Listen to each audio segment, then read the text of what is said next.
كان حقا علينا نشر المؤمنين. قال رسول الله صلى الله عليه وسلم كل أمتي يدخلون الجنة إلا من أبى إلا وما يأبى الله ولا من أطاعني دخل.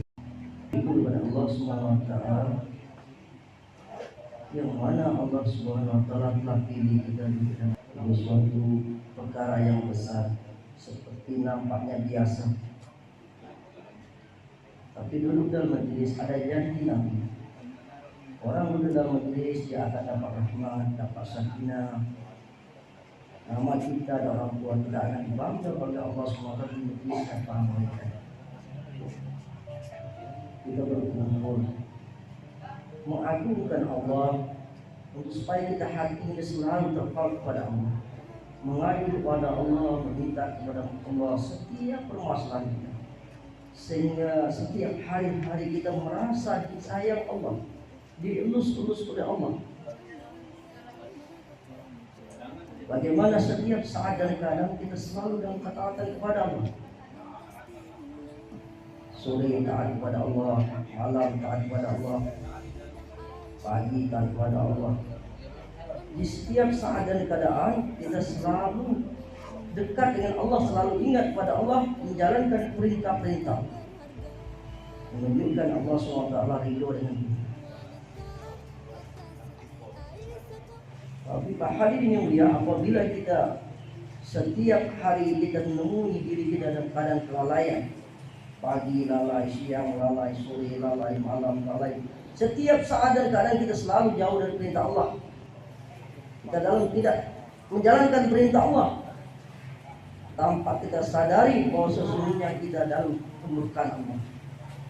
Apabila kita mendapati diri kita seperti ini, hendaklah kita istighfar kepada Allah, taubat kepada Allah, bersegera menjalankan perintah-perintah Allah.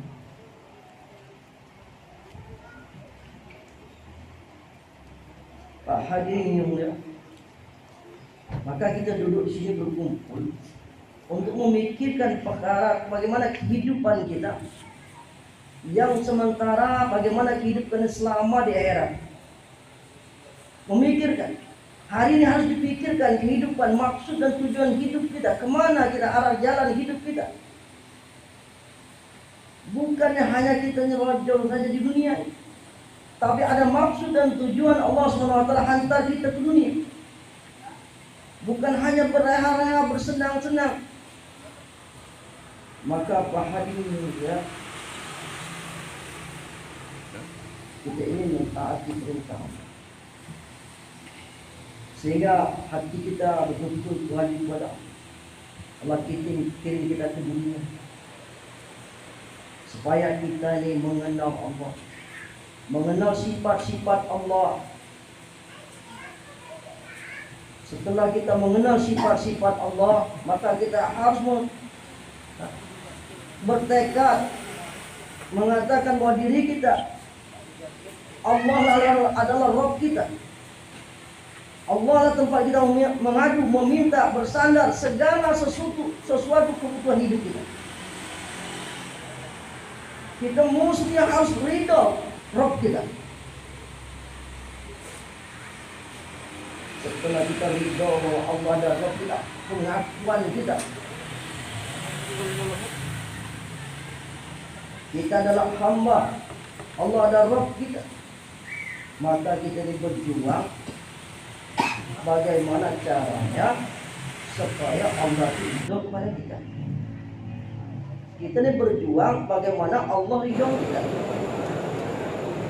Kita mengakui Allah ada Rabb kita, bagaimana sekarang perkaranya Allah itu ridho juga kepada kita, sayang kepada kita.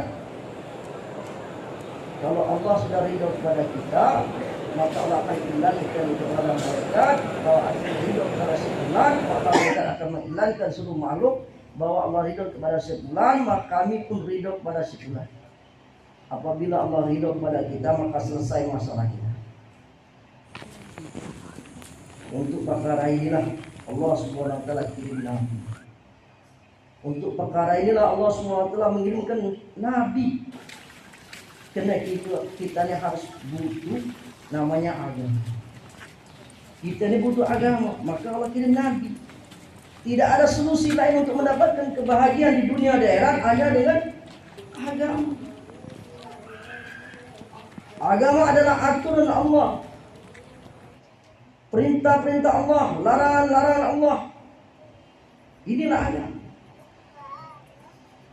Ada perintah zahir, ada perintah batin. Ada larangan zahir, ada larangan batin. Apa perintah zahir? Perintah zahir puasa, zakat, haji, taati Allah, sholat, puasa, zakat, haji. Ini perintah-perintah zahir dengan agama. Perintah batin apa? Mentaati Allah dan Rasul melebihi dari segala-galanya. Perintah batin takwa, zuhud, qanaah,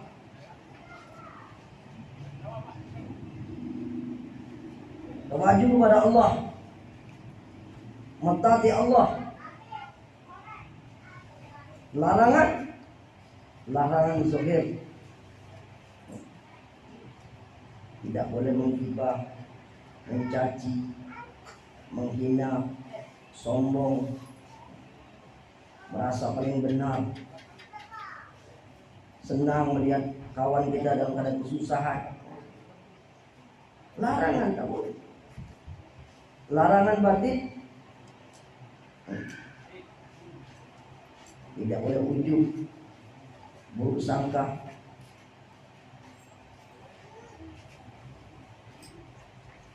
Ini banyak lagi.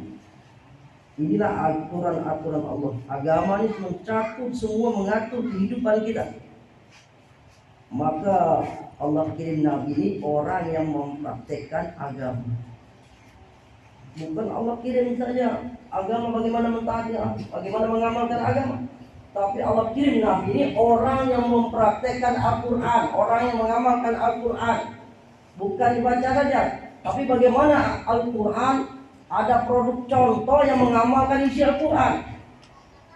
Bukan dibaca saja Al-Quran, tapi ada orang yang betul-betul mengamal Al-Quran.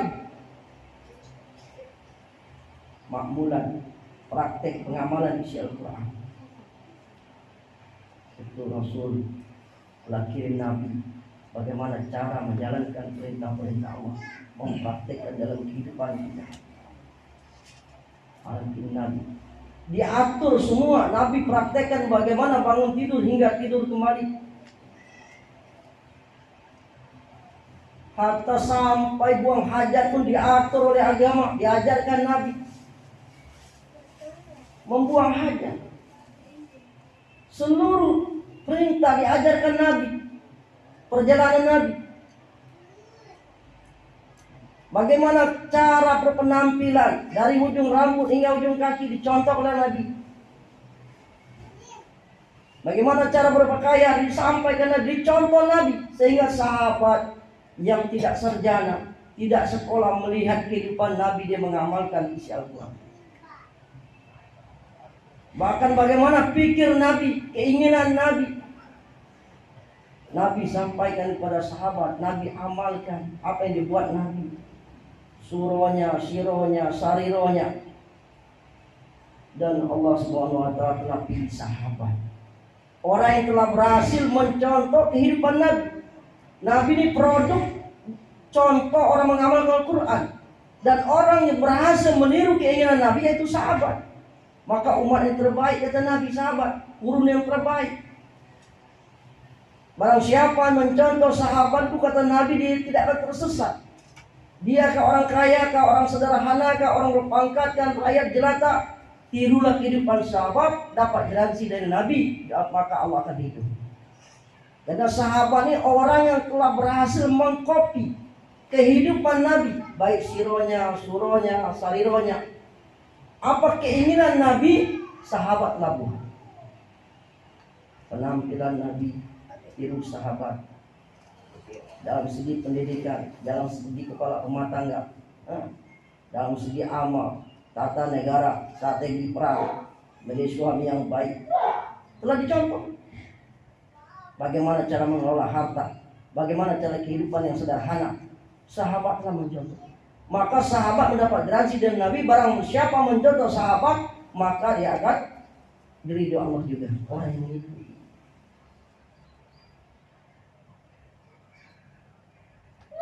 Sahabat ini meniru kehidupan Nabi ini tidak tanggung-tanggung. Bahkan nyawa jadi taruhan. Nyawa jadi taruhan. Diuji di kala perang Badar. Dalam pertempuran ada sahabat bertemu dengan bapaknya, tapi lain berseberangan, dibunuhnya juga. Kenapa? Dia tidak bagian dari Nabi. Maka Pak Hadi juga, kita hari ini ingin meniru kehidupan sahabat. Dan sahabatnya bukan Nabi, orang awam juga, orang kita juga. Tapi dia telah, orang telah digaransi Nabi, orang telah sukses mengamalkan agama. Sifat-sifat sahabat. Sahabat ada orang alim, ada orang ilmu, ada orang awam, ada orang biasa juga, biasa saja. Tapi dia agama mereka telah amalkan. Al-Quran berjalan. Maka Pak Hadirin yang mulia, kita hari ini meniru mereka. Semakin jauh kita mundur ke belakang ngamal agama meniru sahabat, maka ini akan semakin sukses kehidupan kita. Semakin sukses. Semakin banyak kita meniru kehidupan sahabat, semakin sukses. Bahkan dikatakan kehidupan sahabat sebelum Nabi dapat hidayah begitu jahil. Begitu jahil, zaman jahiliyah. Dikatakan mereka masalah onta mereka makan rumput saja bisa 7 keturunan berperang. Bisa 7 keturunan berperang. Bahkan dikatakan wanita hamil dipertaruhkan, laki-laki atau perempuan ditangkap maka dibedel, maka ditaruhkan. Inilah wanita seperti ghanimah barang dagangan. Tapi setelah Nabi dikirim Allah di kota Mekah, berubah kejahilan menjadi kasih sayang. Menunjukkan produk agama ini, dakwah Nabi, gaya Nabi dakwah ini diterima. Baik sahabat yang kaya mau sederhana, semua menerima. Semua lapisan sahabat menerima. Agama ini diterima di mana-mana. Maka dikatakan ajaran Nabi tidak ada yang tidak cocok. Dengan orang kaya cocok, dengan orang sederhana dia cocok, dengan siapa saja semua cocok, tidak ada yang tidak cocok. Kalau orang tengah agama tidak tahu, ada masalah, ada masalah. Bahkan dikatakan demi untuk menegakkan agama ini, Nabi berdakwah sendiri dulu, tidak ada kawan. Kalau berangkat pagi, baju yang bersih, pulangnya itu kotor. Bahkan Nabi pernah dibully, dihambur dengan debu, dengan tanah, dibully, diolok, dicaci, dimaki. Itu umur orang. Bagaimana kalau orang dibully?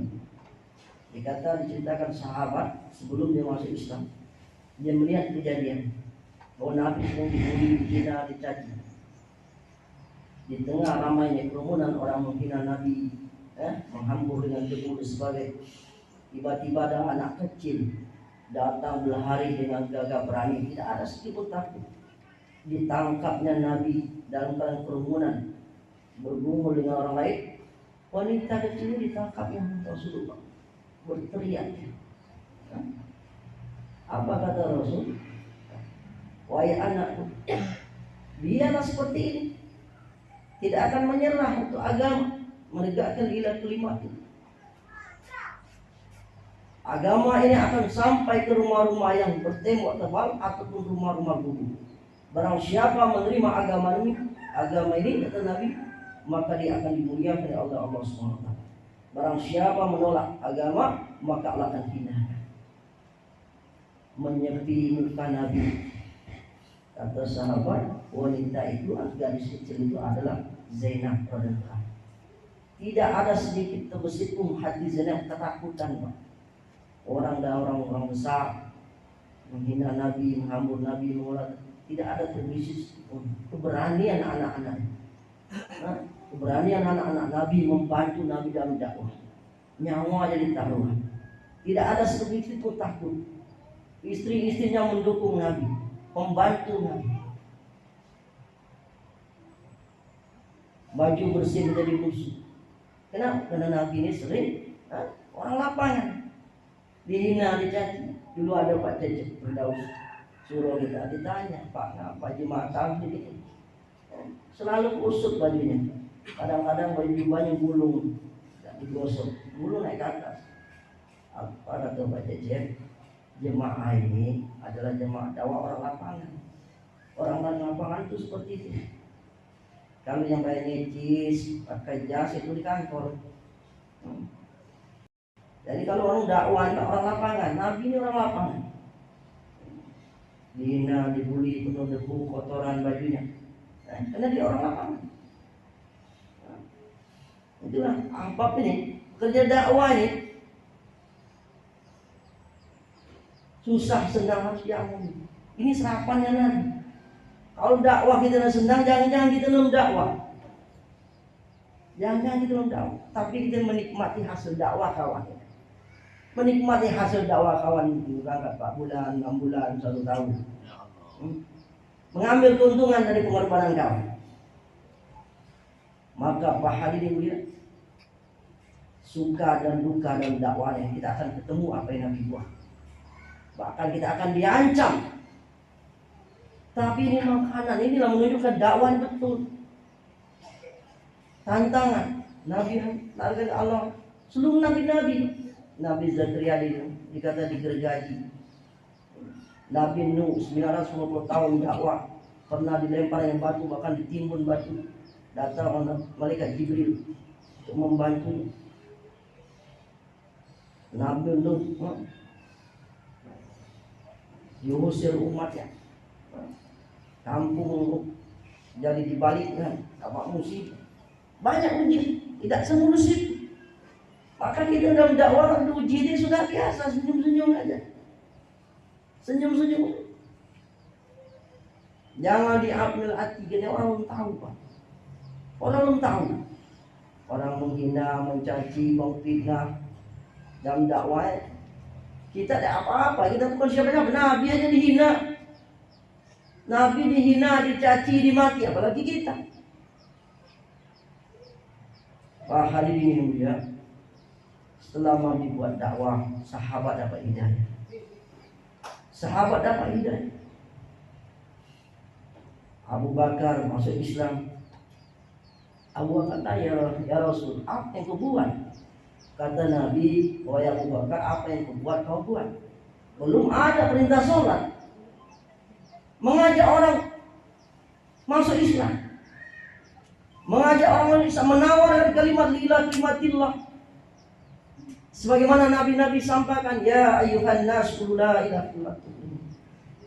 Baik orang desa, orang kota, orang kaya, orang miskin, sampaikan kalimat ini. Seluruh Nabi-Nabi satu kalam, ya ayyuhan nas qul la ilaha illallah. Hai manusia, ucapkan kalimat la ilaha illallah. Kamu akan bahagia dan menjadi menawarkan agama. Belum ada perintah sholat. Pak hadirin ya, inilah dibuat Nabi Abu Bakar dan sahabat-sahabat. Tahun ke-11 Nabi datang berduka cita. Tahun ke-11 Nabi berduka cita. Orang membantu Nabi dan kerja dakwah telah meninggalkan Nabi. Siapa? Pamannya Abu Thalib meninggal, mati. Kemudian Siti Khadijah istrinya telah wafat. Siapa? 2 orang yang adalah background, orang yang bergerak membantu Nabi. Pamannya Abu Thalib, waktu Abu Thalib masih hidup, orang segan dengan Nabi. Siti Khadijah telah mengeluarkan harta bendanya untuk agama. Siapa Siti Khadijah? Pak hadirin, seorang wanita saudagar, seorang businessman, business skill, pengusaha. Tapi begitu nikahnya Nabi, Masya Allah, manyun. Apa yang disampaikan Nabi, diam, nurut, ngikut. Padahal Nabi itu dulunya karyawan dia.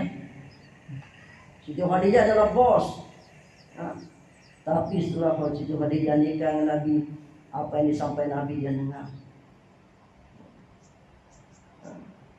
Walaupun suaminya gajinya lebih kecil, Khadijah tidak pernah mengangkat pongak di hadapan Nabi.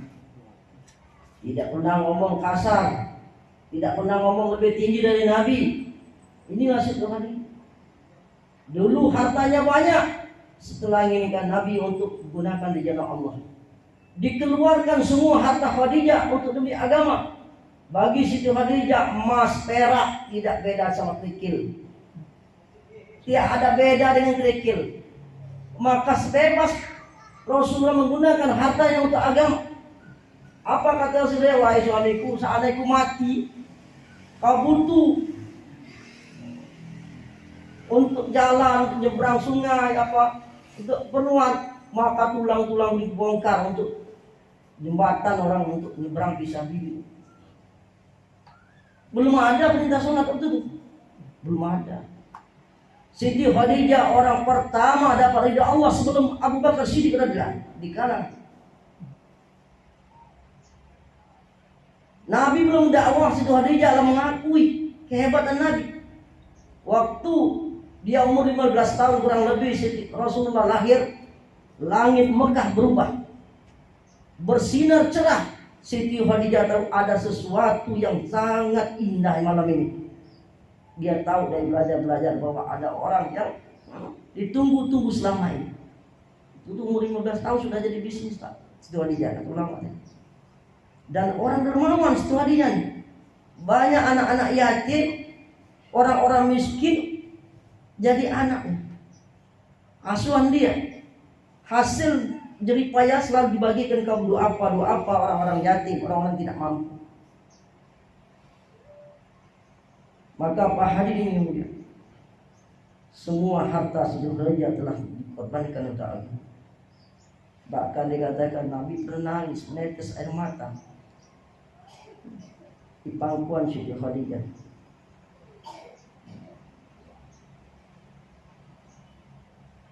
Maka dia nanya, apa yang salah apa? Apa kau nyesal nikah?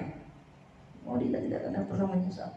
Seluruh harta dihabiskan di jalan Allah, tidak pernah nyesal. Kita ingin seperti ini. Kita ingin ada ibu-ibu di balik tabir, ada Siti Khadijah air sama, yang membantu simpang limu suaminya dalam korban agama. Orang-orang di balik layar yang membantu suksesnya dakwah. Orang-orang yang membantu suksesnya bagaimana dakwah suami berjalan dengan baik. Kita belajar. Walaupun suami kita penghasilan, maaf, tukang ngarit rumput, sehari dapat uang 20.000. Kita punya gaji sehari 1 juta. Suami kita tukang ngarit rumput. Jangan sekali kita menghina penghasilan suami. Musik. Suami adalah kepala rumah tangga, suami adalah seorang presiden dalam rumah. Suami tanggung jawab sampai ke akhirat. Sampai ke akhirat. Begitu habisnya kabul, serah terima kepada mertua, maka seluruh tanggung jawab ibu adalah tanggung jawab suami. Mau dibawa kemana? Ke surga, ke neraka, ini tanggung jawab suami. Maka Pak hadirin ya, bapaknya Siti Khadijah sangat terpukul Nabi. Allah, Abu Thalib telah meninggalkan Nabi, Siti Khadijah telah pergi. Nabi dalam keadaan terpukul, berduka cita, sedih.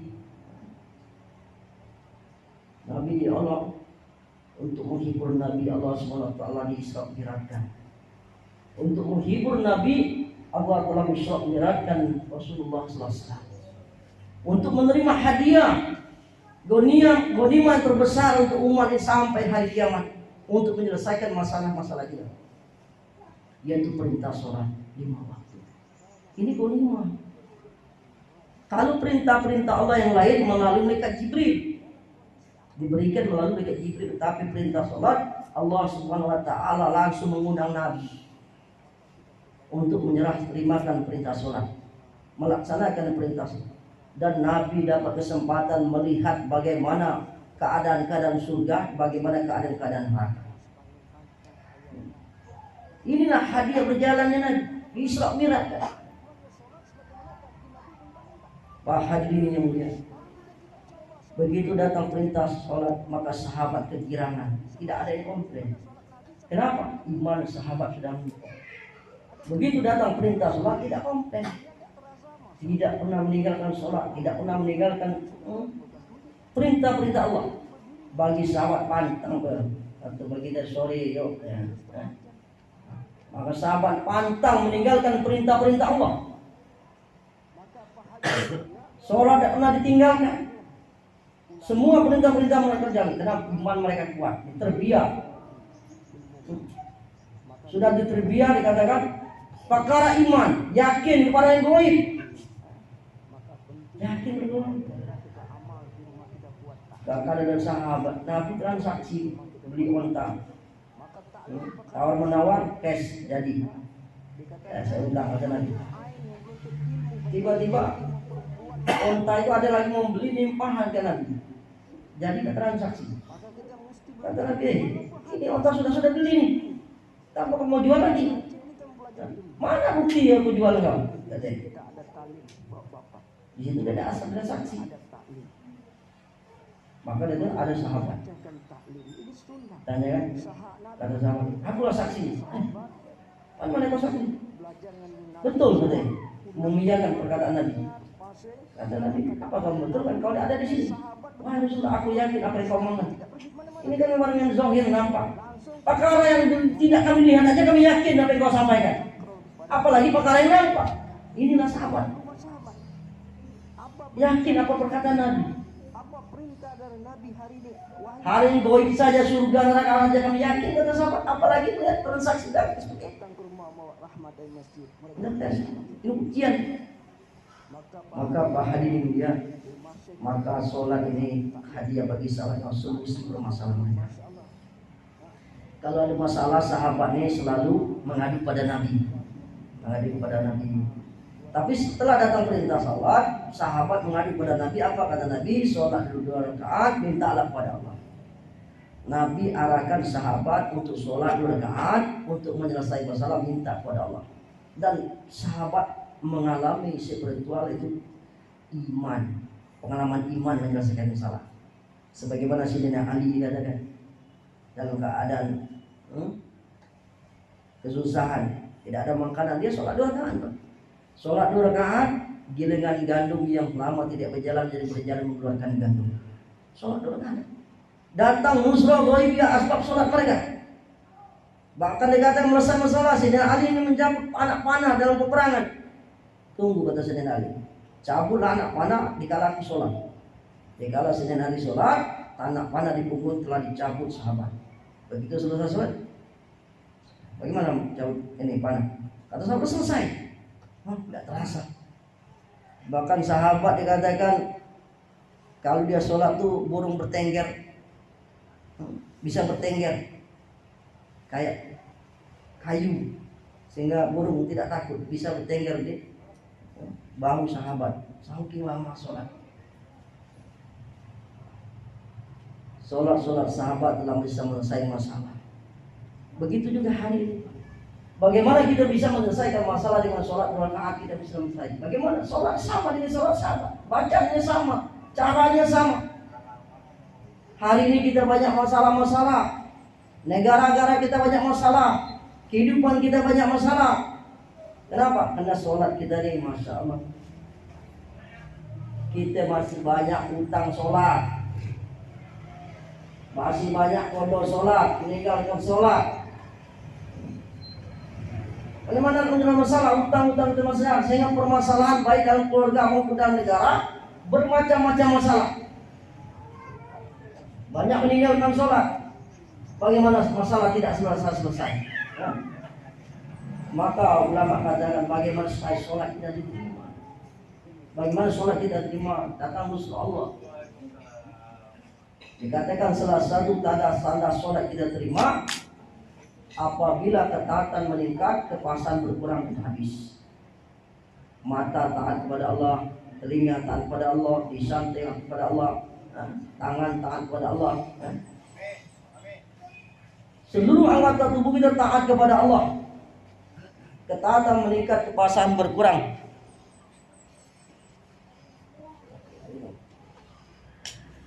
Kepuasan berkurang, ketaatan meningkat, kepuasan berkurang.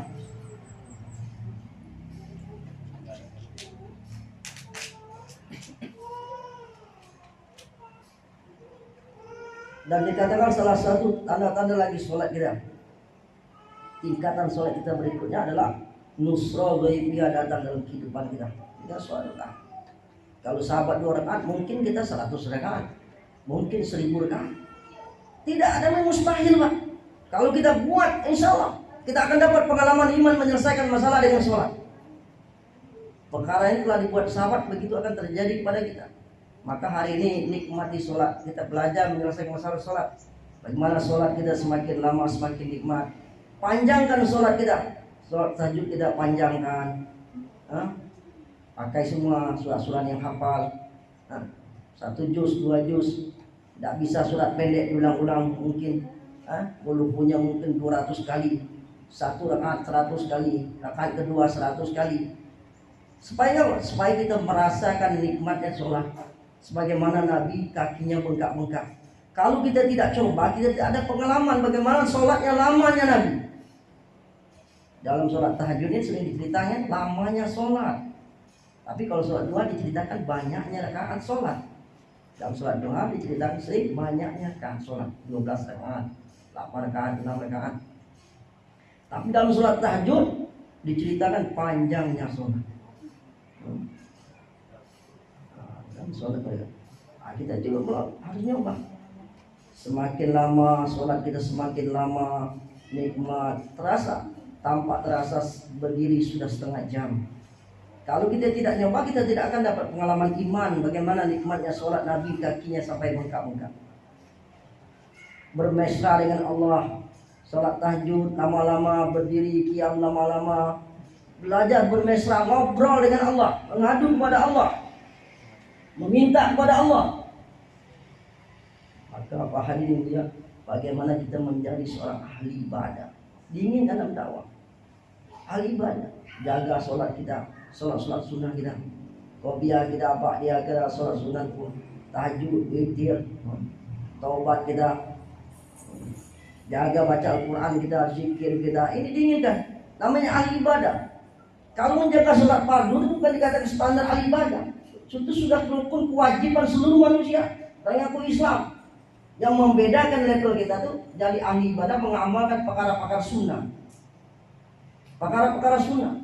Kalau mengamalkan 5 waktu itu sudah standar kewajiban orang semua orang Islam. Bagaimana kita menjadi ahli ibadah? Taat kepada Allah, jaga amal-amal, sedekah, infak kita, puasa kita, puasa sunnah, semua. Jadi ahli ibadah. Taat kepada Allah semua. Sehingga kita dapat pengalaman dalam mengamalkan. Saling mengingatkan. Masya Allah, apa tak senang kalau seorang suami pulang ke rumah melihat istri datang ke rumah suaminya, buka pintu, ucapkan salam. Istri pagi pakai mukena. Sholat apa sayang? Sholat duha. Suami pulang dari masjid, istrinya baru menyelesaikan sholat duha. Yang suami baru datang, Masya Allah, istri pakai utensil, ngobrol dengan tukang sayur. Musibah. Ada orang laki-laki lain datang ke rumah. Masuk pak, sebentar lagi suami saya datang. Dia lagi di masjid. Disuruhnya pulang masuk laki-laki yang bukan muhrim tanpa izin suaminya. Suami pun datang biasa saja, dayus juga. Tidak ada malu. Maka kita harus tahu seorang istri bagaimana adab-adab menerima tamu. Bahkan kalau orang kita tidak kenal, jangan dibuka pintu. Ulama katakan kalau ada orang bukan kita kenal bertanya ke rumah mana suami, maka suara kita dipaleskan. Ataupun dikatakan masukkan jari kita, bengkokkan jari ke dalam mulut kita, baru kita jawab seperti kesan suara laki-laki. Dipaleskan supaya suara kita tidak mendayu-dayu, tidak merangsang, memikat orang. Merdu sekali istri bapak. Walaupun dalam telepon, kalau tidak nama aja ada, jangan diangkat. Diangkat hanya sebatas bapak lagi di luar 4 bulan. Nah, begitu. Saya dulu ada kawan, boleh saya ceritakan, tapi tidak sebut nama. Kenapa? Yuk aja. Mostur kasar benar sekarang. Kenapa? Saya itu sering nyusur dia. Biasa ya, di rumah mertua. Sekali itu saya tengok ada di supermarket ya, lagi belanja, mungkin ada keperluan. Saya dekati katanya, benarkah istri sebulan? Dia suami lagi perbulan tuh. Maksud saya mau nusuk, mau baik. Apa di rumah dia, apa di rumah mertua dia? Di rumah mertua ini ada di sini, berarti di rumah dia. Di dekatnya orang bercadar, dekat kan aneh. Dia udah kan kecil kan? Wah, begitulah dekat, mau surat menoleh. Kenapa dekat-dekat saya? Soalnya saya lagi 4 bulan itu dibentak. Kata kawan itu saya langsung lari kayak muka saya ini kepala saya putus gitu ya. Kayak kepala saya hilang, malu kan main saya. Kenapa begitu? Musurat iya. Musurat seperti supaya orang dapat pelajaran tidak menggoda kita. Tidak menggoda kita. Jangan mendayu-dayu. Bukan marketing, bukan bintang iklan. Kita bukan bintang iklan. Sehingga menarik orang. Tapi kita nak dai. Kalau kita murid harus tegas. Maka Pak Hadirin mulia, maka kita nak jaga. Kemudian Pak Hadirin mulia, dikatakan juga kita ni seorang wanita. Bagaimana kita menjadi paham supaya solat kita terima Allah, maka kita belajar ilmunya. Belajar ilmunya. Mau perbaiki sholat kita, bacaan sholat kita, zahir sholat kita, batin sholat kita. Maka kita hidupkan taklim, menjadi mutaklim. Taklim kita buatkan taklim ini untuk ilmu dikatakan Nabi wajib hukumnya baik laki-laki, perempuan maupun tua maupun muda. Wajib hukumnya menuntut ilmu. Fardu ain. Bagaimana kata hukum fardu ain? Sebagaimana perintah sholat, sebagaimana perintah puasa, sebagaimana perintah zakat dan haji mampu.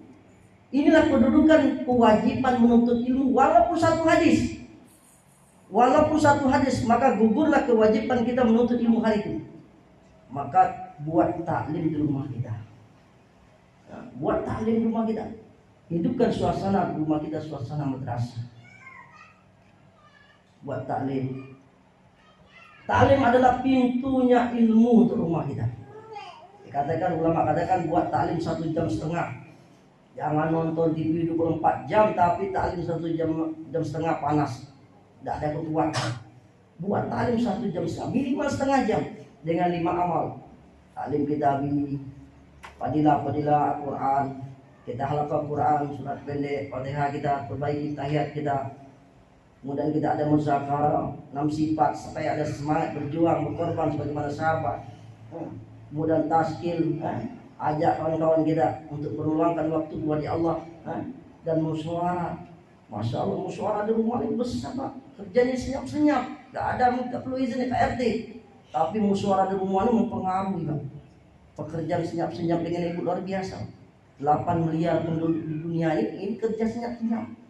Aspek senyap-senyap. Pengaruh besar. 8 miliar penduduk di dunia ini kerja senyap-senyap. Maka apabila digunakan untuk agama, ini pengaruh besar. Maka libatkan musyawarah istri kita. Maka buat 5 amal di rumah kita. Buat taklim, dudukan anak-anak kita, semua keluarga kita, tetapkan kapan kita taklim rumah kita, di ruang tamu kita, apakah ruang keluarga. Buat taklim. Kita sedih kalau suami kita tidak duduk dalam taklim, anak kita duduk dalam hafsah dan sedih.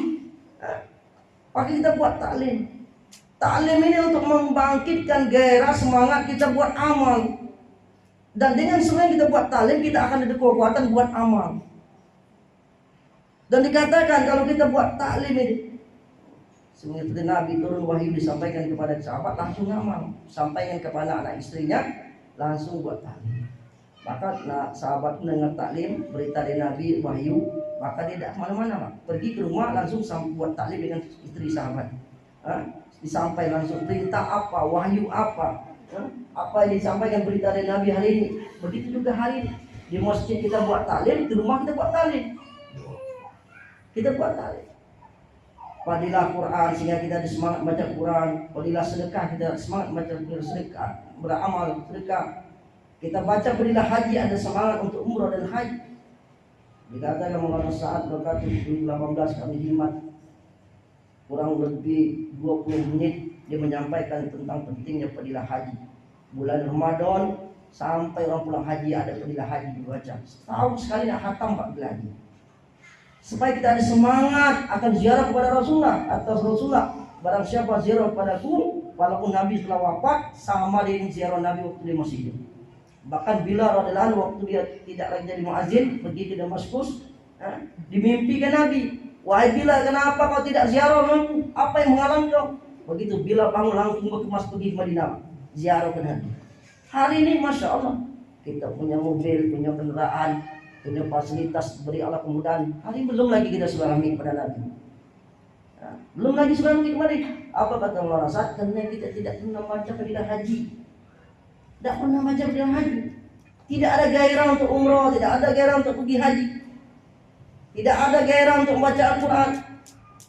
Maka dulu ada seorang bertanya, wahai Syekh, kenapa taklim tidak diganti? Kami sudah hatam fadilah amal, sudah sedekah, ini hatam semua. Kata Syekh, apakah dalam isi kitab itu sudah kamu amalkan? Dia maksud dalam taklim ini bukan hanya dibaca Pak, tapi bagaimana ada pengamalan, contoh ngamal, makmulan. Kalau hanya dibaca namanya maklumat ilmu yang akan kita permasalahkan nanti di akhirat. Bagaimana praktek dan beramal adalah makmulat, praktek pengamalan. Dalam hadis bagaimana dibacakan tentang melayat orang sakit, maka kita nak melayat ada takazar rumah sakit, ada tetangga sakit dan ada datang. Berapa hadis itu tentang orang sakit, tentang zikir, tentang baca Quran. Dalam fadilah amal lebih banyak lagi fadilah tentang zikir, tasbihan. Subhanallah ada 80 ayat. Tentang tahlil ada berapa puluh ayat? 80 lebih. Perintah-perintah zikir. Kita nak amal ayat. Maksudnya adalah kita ni makmulan. Dalam taklim nak diamalkan, dipraktekkan dalam kehidupan kita. Inilah ilmu semua. Kalau kita hanya taklim tidak ngamal namanya maklumat. Ini akan jadi masalah. Inilah akan jadi kata yang aku jemaah tabligh, bukan jemaah tabligh. Maka Maulana pernah ditanya di Arab Saudi, wahai Syekh, umat Nasrani itu ada 71 golongan, satu yang selamat. Majusi 70 golongan, satu yang selamat. Jemaah Rasulullah, umatnya Rasulullah 73 golongan, satu yang selamat. Apa jemaah tabligh ini yang selamat? Maulana katakan, yang satu golongan itu yang selamat orang yang memikirkan 70 golongan. 70 golongan. Yang satu golongan itu orang yang memikirkan 70 golongan. Jadi tidak ada kata jemaah tabligh kita. Nama jemaah dakwah tidak ada nama. Tidak ada nama ni kata jemaah tabligh. Orang buat aja jemaah tabligh. Islam saja. Apa Islam? Jadi kita ikut arahan ini. Kalau kita tidak ikut arahan, tidak ngamalkan isi-isi dalam taklim kita, jangan kita sekolah di universitas, ilmu yakin, tapi kita tidak masuk kelas. Orang ujian, kita tidak ikut ujian. Bagaimana dapat sarjana? Dia pergi ke sana, dia betul di universitas, bahwa dia hanya mengambil keuntungan di situ. Waktu musim tasjid dia pergi, musim jaulah, waktu jauh tidak kabar, waktu taklim tidak kawan. Ini bahaya. Maka dirinya mulia, maka kita bagaimana buat taklim? Dikatakan kita akan bertanya, setiap kamu adalah pemimpin dan setiap pihak akan ditanya begini. Maka seorang suami akan ditanya, sudahkah kau ajarkan ilmu agama kepada anak istrimu? Istri ditanya juga, sudahkah kau mendapatkan ajaran dari suamimu? Seorang anak akan ditanya, sudahkah kau mendapatkan ajaran agama dari kedua orang tuamu? Kalau kita tidak buat taklim di rumah kita, maka kita akan bermasalah di akhirat. Kita akan saling tuntut-menuntut.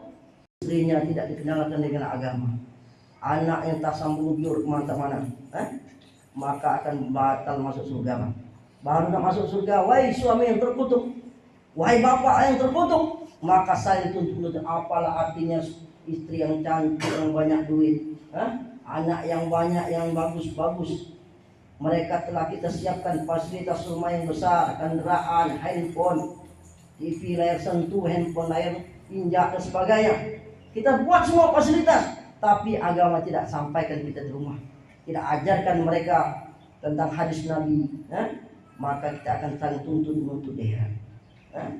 Saya tuntut-menuntut. Maka ulama katakan solusinya buatkan taklim. Walaupun satu hadis dikatakan, maka gugur kewajiban seorang suami memberi nafkah kepada anak istrinya. Kalau suami lagi pergi, ibu tetap buat taklim. Inilah menunjukkan ibu ini sayang dengan suaminya, telah membantu suaminya memberi nafkah ilmu agama. Suami tidak ada, buat taklim. Suami tidak ada, kita tetap buat taklim. Suami ada, kita buat taklim. Buat taklim, ajak anak-anak, rangkul anak-anak untuk dalam taklim. Dalam dengan taklim kita akan dapat sakinah, dapat ketenangan, dapat maghfirah, Allah ampunkan dosa-dosa kita. Dalam taklim ada 3 perkara keuntungan. Kata orang tua kita, Masya, ada 3 keuntungan dalam taklim. Pertama, kita buat taklim akan menjadi asbab hidayah. Sayyidina Umar dapat hidayah asbab buat taklim adiknya Fatimah bin Khattab. Asbab taklim. Jadi asbab hidayah. Kemudian taklim apabila kita buat akan menjadi terbiak, pelajaran, ilmu. Ketiga, apabila kita buat taklim di rumah akan datang tazkiyah, pembersih. Pembersih. Sebagaimana kita punya mesin cuci, ya. Mesin cuci canggih. Maka ibu-ibu tak ragu-ragu anak main kotor. Pulang nak, buka baju, masuk dalam mesin. Begitu masuk mesin, dicuci langsung kering bisa dipakai. Ini mesin canggih. Baju kotor tak cemas lagi ibu. Langsung dicuci, langsung kering bisa dipakai. Ini mesin canggih. Inilah dikatakan taklim apabila ada di rumah akan mendatangkan tazkiyah, menghapus dosa-dosa kita. Anak-anak kita kadang-kadang buat kesalahan-kesalahan, tidak kita sangka, maka dengan duduk dalam taklim ada kepada majelisnya, maka akan menggugurkan semua dosa-dosa kita. Menggugurkan dosa-dosa. Maka taklim akan menjadi asbab hidayah, akan menjadi pendidikan, tarbiyah, madrasah di rumah kita, dan akan jadi tazkiyah, pembersih. Dan rumah ini apabila kita buat taklim menjadi madrasah, maka seluruh paku-paku pasir akan dihitung amal. Apabila kita buat taklim, rumah kita adalah madrasah. Dikatakan 2 harta yang tidak dihitung sedekah, harta dibuat maksiat, harta yang dibangun rumah, tidak dihitung sedekah sama sekali, kecuali rumah itu diniatkan untuk agama. Untuk agama apa? Buat taklim rumah. Rumah kita jadi madrasah, maka kita didik anak kita dalam taklim. Ajarkan kita anak kita adab-adab, bagaimana mereka sholatnya, hukum-hukum fikihnya. Hendaklah anak-anak kita dalam didikan ibu-ibu. Dididik oleh ibu-ibu. Ibu jadi murabbinya, gurunya, mendidik anak-anak. Karena 75% sifat anak ini mencangkok sifat ibu. Kalau ibunya pelit, maka anaknya akan pelit. Kalau ibu dermawan, anaknya akan dermawan. Kalau ibunya tutur kata lembut, anak pasti tutur kata lembut. Kalau ibu sering nyupit, anaknya akan nyupit orang juga di sekolah. Itu akan terjadi. Pernah marah-marah anak sebentar, cubit perutnya.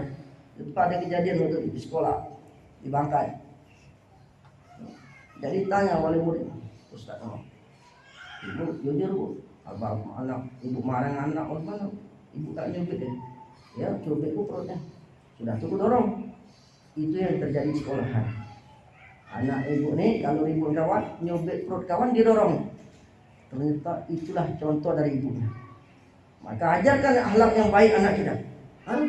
Ajarkan akhlak yang baik anak kita. Kita ajarkan anak kita ini memang luar biasa. Pengaruh taklim. Terbiatul janin, dari dalam rahim pula kita dudukkan dalam taklim. Terbiatul aulad. Ajarkan anaknya. Orang anak-anak orang hamil didengarkan lagu dangdut. Itu kecil umur 3 tahun lebih segoyang dangdut. Umur anak hamil dan kandung didengarkan lagu dangdut. Umur 2 tahun lebih segoyang dangdut. Maka hari ini anak kita lagi dalam janin, dengarkan Al-Quran. Kita buat ada ayat taklim, dia dengar hadis. Kenapa? Taklim ini adalah makanan rohani. Makanan rohani, makanan rohani. Kalau seluruh yang dimakan masuk mulutnya ada makanan jasad ini, seluruh yang tumbuh dari bumi. Yang keluar dari bumi inilah makanan jasad yang dimakan melalui mulut. Tapi rohani, semua yang datang dari langit inilah makanan rohani. Coba kita tidak makan seminggu, maka jasad kita lemas, lesu, ember tidak terangkat, seminggu dimakan. Begitulah rohani kita. Kalau tidak dikasih makan, maka kita lemas, tidak ada kekuatan buat amal.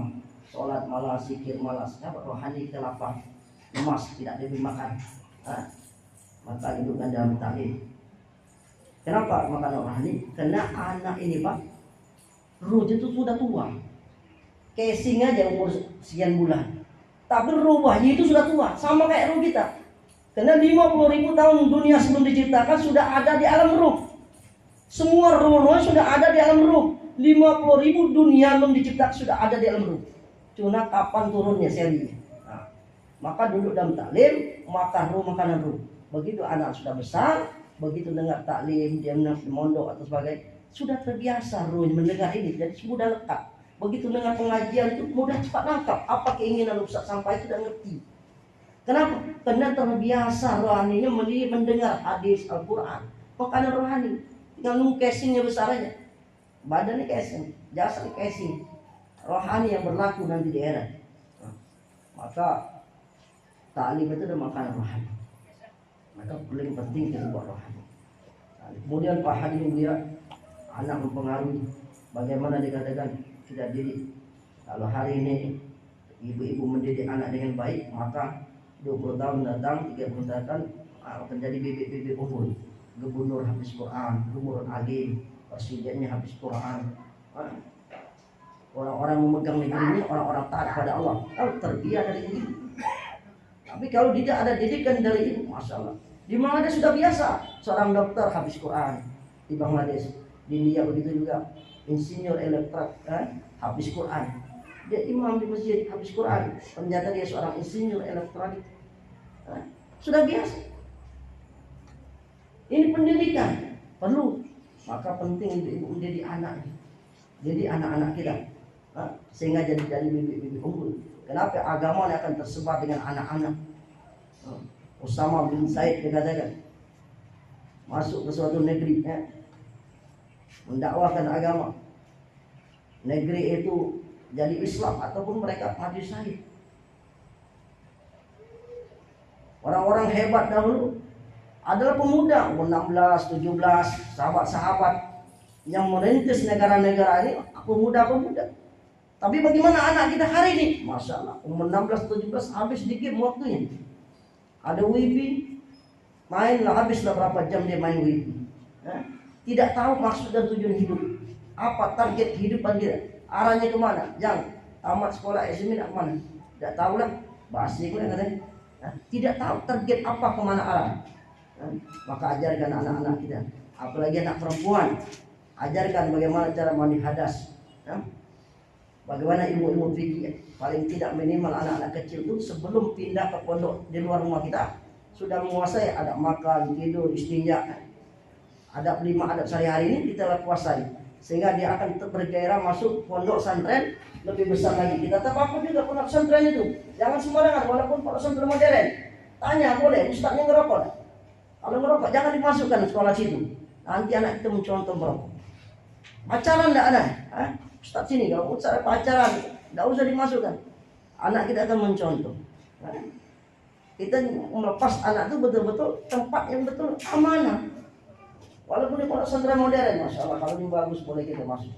Di mana saja, di mana saja pondok pesantren boleh anak kita ada. Bagaimana dia jadi seorang dai. Nah, dibina dari rumah taklim, dikatakan menjadi seorang dai, menjadi dai. Dari taklimnya akan menghasilkan seorang dai, hafiz Quran jadi dai, orang alim jadi dai, dan orang takwa. Ada anak hafiz Quran, orang mondok dipulang dari pondok, diajak keluar 3 hari oleh bapaknya. Dia cerita, bapak sedih. Apa bapak ngajak saya keluar, saya ini langsung jaga kata taklim terus di pondok. Letih katanya. Ini bukan jawaban anak yang soleh-solehah. Kita melatih anak menjadi seorang dai. Maka kata Gaya Israel, dudukkan anak tadi supaya menjadi anak yang soleh. Soleh itu ketaatan duduk dalam taklim saja. Ketaatan itu duduk dalam taklim. Karena anak-anak sahabat duduk dalam taklim menjadi hafiz yang taat, yang takwa, yang alim yang takwa. Dia akan mendidikan bapak ibunya, marga ibu bapak. Maka ajarkan anak-anak kita. Jalan-jalan. Bulan hari yang adalah ibu ini membantu kerja suami dalam kerja dakwah, menjadi khadi, melayani suami kita, menyenangi suami kita, melayani menyenangkan. Seorang khadi, pendamping dakwah, bagaimana Siti Khadijah berkhidmat pada suami dan anak dalam rangka mencari ridha Allah. Sungguh malang kita dalam kerja dakwah, kenal agama, nikah suami kita, tapi kita tidak ngikut suami kita, tidak ngikut, mantap. Ibu buka ayat Quran surat surat Al-Kahfi tahun ayat 69. Taat pada suami, jadi makmur, tidak membantah. Inilah contoh makmur. Kemudian Pak Hadi ini dia menyenangkan, dan suami benar-benar menyenangkan. Sambut suami, kalau suami pulang dia pergi, salim, cium keningnya. Dikatakan seorang suami pergi dari jauh, seorang istri mencium kening suaminya, sama dapat pahala 1000 kali haji dan 1000 umroh. Apa tiap hari kita bisa umroh dan haji? Berarti nyium kening-kening suami. Suami perlu keluar panas-panas berkeringat, jangan takut bau masem. Cium suami kita. Saya mau dapat 1000 haji dan 1000 umroh, cium kening suami kita. Buat salim, dia muka seri-seri, tinggalkan semua lain, sambut suami kita, jangan berdiri. Kalau suami mau pergi betul, hantar juga suami kita dengan berdiri juga. Jangan kita sibuk main HP. Suami kita, Umi mau berangkat Abi, ya Allah, ya Pak, tutuplah pintu. Mana dapat pahala ini? Tapi hantarkan suami kita dengan berdiri, salim, cium keningnya. Kalau suami bawa penghasilan sedikit, jangan dihina, jangan dicaci. Qanaah, timbulkan sifat qanaah dan diri kita. Kemudian pahala ini kita kalau suami kita capek, kita pijitkan. Kalau kita pijitkan suami kita, tampak dia minta, dia kata akan dapat pahala 7 mangkok berisi emas. 7 mangkok berisi emas. Suami kita capek, maka dapat 7 mangkok. Kalau diminta, tolong pijit sudah capek benar aku ini. Maka itu istri dapat 7 mangkok perak pahalanya. Maka kita jangan kalah, takut, cepat-cepat kita dapat pahala. Belum lagi nyapu rumah sambil tasbih subhanallah, ini sama kayak nyapu Baitullah. Belajar berkhidmat, melayani. Kalau suami belum makan, kita tawarkan makan. Sudah makan nih? Siapkan air minum. Kalau suami kita kopi-kopi, kita buatkan kopi. Kalau suami kita kopi ngeteh, kita buat kopi, teh, air putih, tawarkan. Janganlah berapa tahun nikah kok suami tidak tahu. Ngopi. Berapa kali suami kita ngopi? Tanya suami, di ngopi itu berapa kali saja? 3 kali, 4 kali. Kalau itu dia belajar tambah lagi ya. Banyak permintaan sesuai sama. Kemudian Pak hari ini kita belajar menyenangi suami kita. Dan perkara-perkara itu kita usahakan sudah ada. Kalau makan garam sudah disiapkan, jangan perlu diminta lagi. Maka kita belajar menyenangkan, berkhidmat melayani suami, dan ini menyenangkan. Jangan melayani tidak menyenangkan. menjadi khodimah, asisten suami anak kerja dakwah. Kemudian Pak Haji yang mulia, dan kita hendaklah menjalankan kehidupan kita, kehidupan pakaian, makan kita, dan kemudian Pak Haji yang mulia, untuk pakaranya kita ini belajar untuk agama ini. Belajar tak bisa dengan bin salafin. Agama datang rumah nak belajar, meluangkan waktu keluarga Allah. Dikatakan si Ummu Haram itu, Nabi pernah tidur rumah Ummu Haram, senyum-senyum Nabi. Apa kata Ummu Haram? Ya Rasul, apa ini? Katanya, aku melihat umatku nyebrang laut, mereka dakwah. Kata Ummu Haram, ya Rasul, doakan aku masuk ke mereka. Begitu lagi Nabi tidur, buat seperti itu. Kata Nabi, kau jangan masuk jemaah pertama, bahkan jemaah kedua. Terjadi Pak. Zaman Nabi belum ada jemaah diantar ke luar negeri. Zaman Abu Bakar, Umar belum ada. Zaman Sayyidina Utsman diilankan akan dijalankan jemaah ke Eropa. Maka sampai lagi Siprus, tujuan Turki. Sebelum Siprus, si Muharram telah jatuh dari kendaraannya dan dia sahih di situ. Nah, baca Cepodau surah kita sudah sampai ke situ. Situ ada tulisan Mar'atus Solehah, wanita soleh. Dia kata lagi Muharram adalah wanita pertama ke negeri jauh mendakwakan agama. Nah, begitu dikatakan Nabi, jemaah yang kedua, Ummu Haram tidak ikut. Nabi senyum-senyum, umatnya nyebrang laut. Ulama katakan mimpi yang kedua Nabi itu melihat umatnya nyebrang laut, itu kita-kita. Jemaahnya mau sholat akan berangkat dia.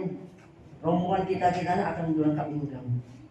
Berangkat yang menunggu negara-negara Eropa, Amerika dan sebagainya menunggu kita. Banyak TKI kita di sana. Maka insya Allah ibu luangkan waktu kita, catat nama, kapan kita nak buat talim, kapan kita nak meluang waktu keluar di Allah. Taskil ibu 3 hari, 10 hari, 40 hari yang sudah pantas negeri jauh, berangkat negeri jauh.